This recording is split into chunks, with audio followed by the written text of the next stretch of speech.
اللهم صل على محمد وآل محمد. اعوذ باللہ من الشیطان الرجیم. بسم اللہ الرحمن الرحیم. افوض امری الی اللہ ان اللہ بصیر بالعباد. رب اشرح لی صدری ویسر لی امری واحلل عقدۃ من لسانی یفقہوا قولی. اما بعد، کتاب ہمارے عقائد، مصنف آیت اللہ مکارم شیرازی رضی اللہ عنہ. پہلا باب خدا شناسی ہے، پھر اس کی مختلف صورتیں ہیں. توحید کی مختلف اقسام پڑھ چکے ہیں: توحید ذات، توحید صفات، توحید عبادت، توحید افعال. ابھی ہم جو جتنی کل سے ہم پڑھ رہے ہیں جو انبیاء علیہ السلام کے معجزات، وہ کس قسم کی توحید ہے؟ توحید افعال. پھر اس کے بعد کیا پڑھ لیا کل؟ فرشتوں کے، اللہ کے جو فرشتے ہیں ان کی مختلف ذمہ داریاں، وہ جو کام انجام دے رہے ہیں وہ بھی کیا ہے؟ توحید کی ایک قسم ہے. کون سی توحید؟ توحید افعال ہے.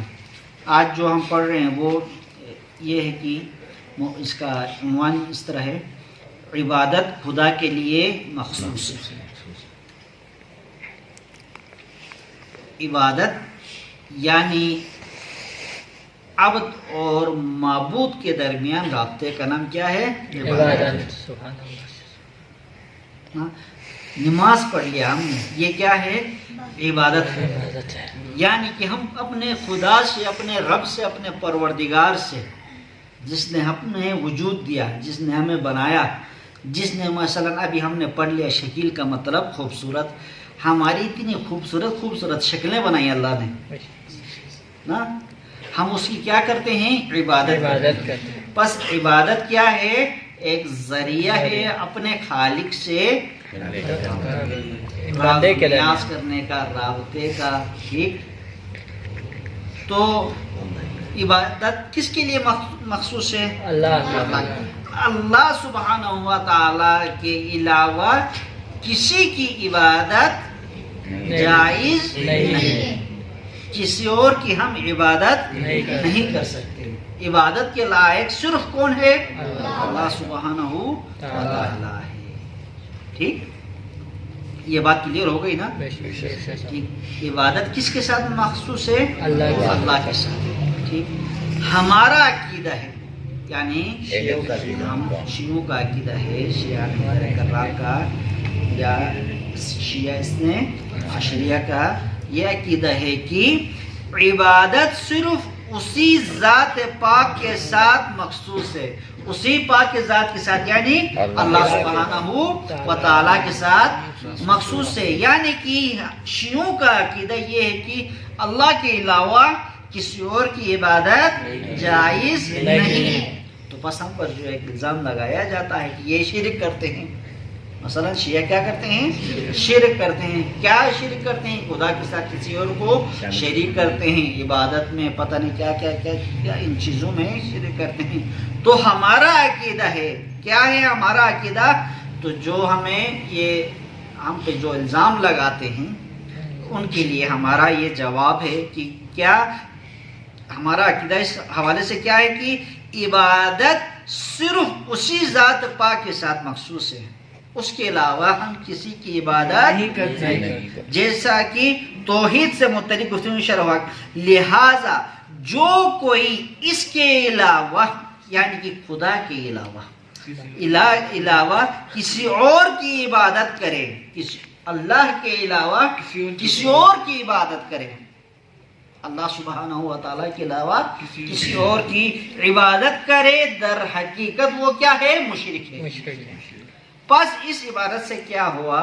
شیعہ حیدر کرار شرک نہیں کرتے، بلکہ جو توحید ہمارے پاس ہے وہ کسی اور کے پاس نہیں. توحید کا جو مقام، جو مرتبہ ہمارے پاس ہے وہ کسی اور کے پاس نہیں ہے. ہمارے پاس توحید بھی خالص، ہمارے پاس عبادت بھی خالص، خدا کی تمام صفات بھی ہمارے پاس خالص، خدا کے تمام افعال بھی ہمارے پاس خالص، خدا کی تمام عبادات بھی ہمارے پاس خالص ہیں۔ قائد صاحب بولو سبحان اللہ۔ انبیاء کی تبلیغ کا محور بھی یہی تھا، یعنی کہ انبیاء علیہ السلام جو بھیجے گئے خداوند عالم کی طرف سے ہماری ہدایت کے لیے، بنی نوع انسان کی ہدایت کے، وَلِكُلِّ قَوْمٍ ہاد، ہر قوم کے لیے خدا نے کیا کیا؟ ہادی بھیجا۔ ٹھیک، وہ ہادی کس کی طرف سے؟ اللہ کی طرف سے۔ اس کا محور، تبلیغ کا محور کیا تھا؟ خدا کا ایک ہونا، خدا کا وحدہ لا شریک ہونا، خدا کی عبادت کرانا بندوں کے ساتھ۔ ٹھیک ہے، ان کا محور بھی یہی تھا۔ کیا ارشاد ہوتا ہے؟ اعبدوا اللہ ما لکم من الہ غیرہ، یعنی خدا کی عبادت کرو، خدا کے علاوہ کسی کی عبادت نہیں کرو، اس کے سوا تمہارا کوئی معبود نہیں۔ خدا کے سوا انسان کے لیے کوئی ایسا ہے ہی نہیں جس کے سامنے بندہ کیا کرے؟ سجدہ کرے، بندہ جس کے ساتھ کسی اور کو شریک کرے۔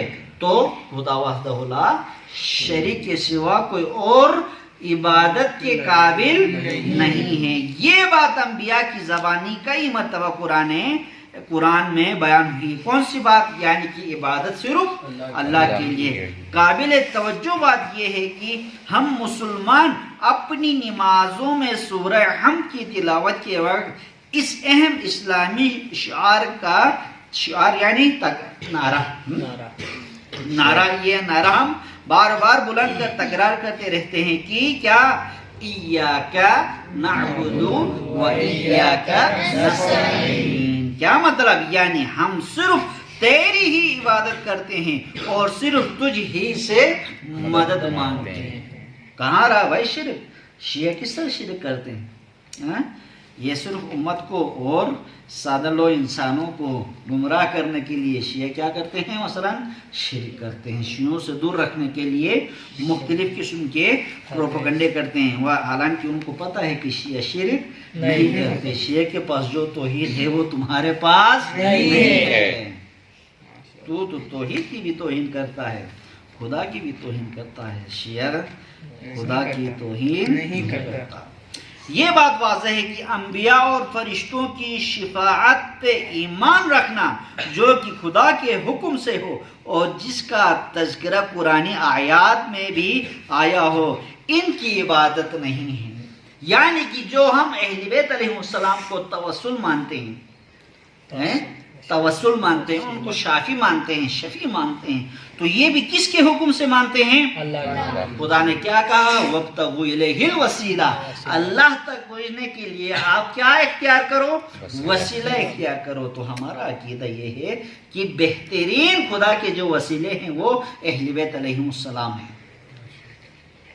اللہ کے بہترین وسیلے جو ہیں وہ اللہ نے ہی ہمیں عطا کیے ہیں، انبیاء کی صورت میں، اولیاء کی صورت میں۔ تو ہم اپنے جتنے امام ہم مانتے ہیں، 12 امام مانتے ہیں، 14 معصوم مانتے ہیں، پاک پنجتن کو مانتے ہیں، وہ کس کی خوشنودی کے لیے مانتے ہیں؟ اللہ کی خوشنودی کے لیے مانتے ہیں۔ ان کے پاس جو کچھ ہے وہ کس کی طرف سے عطا کرتا ہے؟ اللہ سبحانہ و تعالیٰ کی طرف سے عطا کرتا ہے۔ اگر کوئی انسان یہ عقیدہ رکھے کہ مثلا اہل بیت علیہ السلام کے پاس جو کچھ ہے ان کا ذاتی ہے، تو اس نے کیا کیا؟ شرک اختیار کیا۔ اس کے ساتھ شیعان حیدر کرار کا کوئی تعلق نہیں ہے، بلکہ شیعان حیدر کرار کا عقیدہ یہ ہے کہ ان کے پاس جو کچھ ہے، اہل بیت علیہ السلام کے پاس جو کچھ ہے، جو خصوصیات، جو صلاحیتیں، علم، شجاعت، سخاوت، جو کچھ ہے، یہ سب کچھ کس کی طرف سے ہے؟ اللہ سبحانہ و تعالیٰ کی طرف سے ہے۔ اسی لیے تو مولا متقیان نے کیا کہا نہج البلاغہ میں کہ خداوندہ تو ویسا ہی ہے کہ جیسا میں چاہتا ہوں، تو ویسا ہی ہے کہ جیسا میں چاہتا ہوں، اور مجھے ویسا بنا دے جیسا تو چاہتا ہے۔ کوئی اور کہہ سکتا ہے ایسا؟ کسی اور کے پاس ہے ایسا عقیدہ؟ قائد صاحب بولو سبحان اللہ ایک مرتبہ پھر بولو سبحان اللہ. اسی لیے ہم یہ جو اپنے شفیع مانتے ہیں وسیلہ مانتے ہیں کس کے حکم سے مانتے ہیں اللہ سے ہونا ما من شفیع الا من بعد اذنہ اس کے اجازت کے بغیر یعنی کہ اللہ کے اجازت کے بغیر کوئی شفیع نہیں ہو سکتا. ٹھیک آج کے لیے اتنا کافی ہے کل سے آگے پڑھیں گے وصلی اللہ علی سیدنا محمد و آلہ الطیبین الطاہرین. اللہم صلی